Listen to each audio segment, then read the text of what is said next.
Yes. Thank you, Mr. Chairman. Major Franklin, there's an organization or a publication, safehome.org. They listed Baltimore as the deadliest large city. Are you aware of that? I'm not aware of that report. Or... Yeah, they just last year, was in 2024, it just surpassed Memphis and Detroit. Mr. Holman,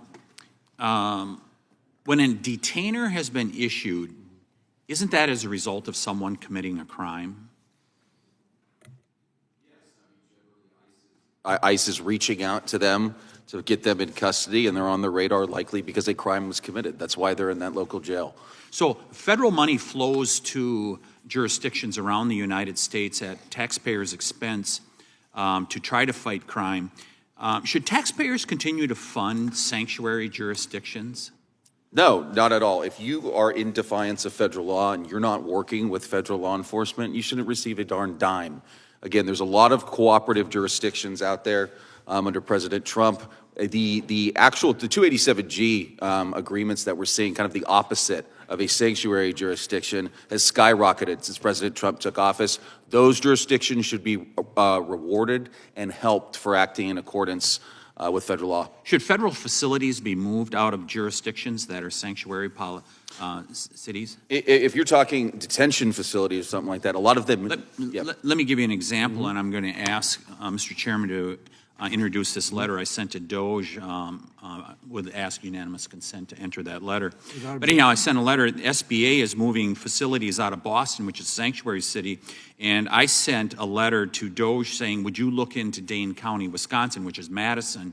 Would you look into moving facilities out of there if they're going to continue to be a sanctuary county? Do you think that's appropriate? Absolutely, absolutely. Sheriff, so I mentioned Dane County, Wisconsin, and there was a situation where a gang member from Venezuela, Tren de Aragua gang member, he was charged with false imprisonment and battery in Dane County last year, went on to Prairie du Chien, Wisconsin, which is about 100 miles from Madison to Prairie du Chien, Wisconsin, over on the Mississippi River. And this gang member was charged with domestic violence, sexual assault, child abuse, and strangulation by the Prairie du Chien Police Department. Does it surprise you that another community is affected when there is a sanctuary community that is not honoring ICE detainers? No. Does it make it more dangerous for people throughout the region, not just, let's use this example of Dane County, Wisconsin, does it make it more dangerous for people throughout a region as a result of having these sanctuary policies? I think, like the gentleman over here said earlier, I think every situation is different, every location is different, every circumstance is different. But I do think the policies matter, and the policies that we're faced with in sanctuary policy is it's too hampering for the situation that we're dealing with on the ground. Ms. Carter Walters, so you know that Wisconsin is just north of you in Chicago, and I just cited Prairie du Chien, Wisconsin is 100 miles from Madison, Wisconsin, and Kenosha, Wisconsin is only 64 miles north of Chicago. Should people in Wisconsin be concerned about the sanctuary policies that are in Chicago? Exactly, because they don't just stay in Chicago.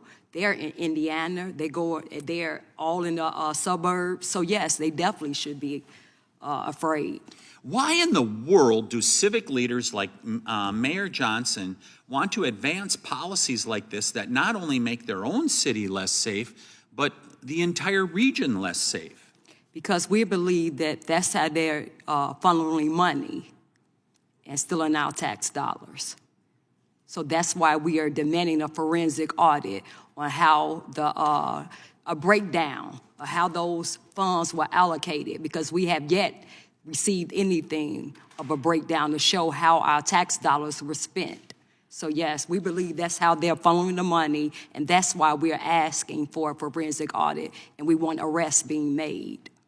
Mr. Chairman, I think these witnesses make the case so well that it is not just the sanctuary community that is being affected by these policies that they are implementing. It's an entire region.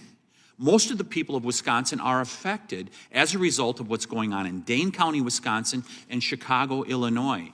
It is time for this to stop, and there needs to be consequences for what is going on with these sanctuary communities. I yield back. Gentleman's time has expired. Mr. Raskin.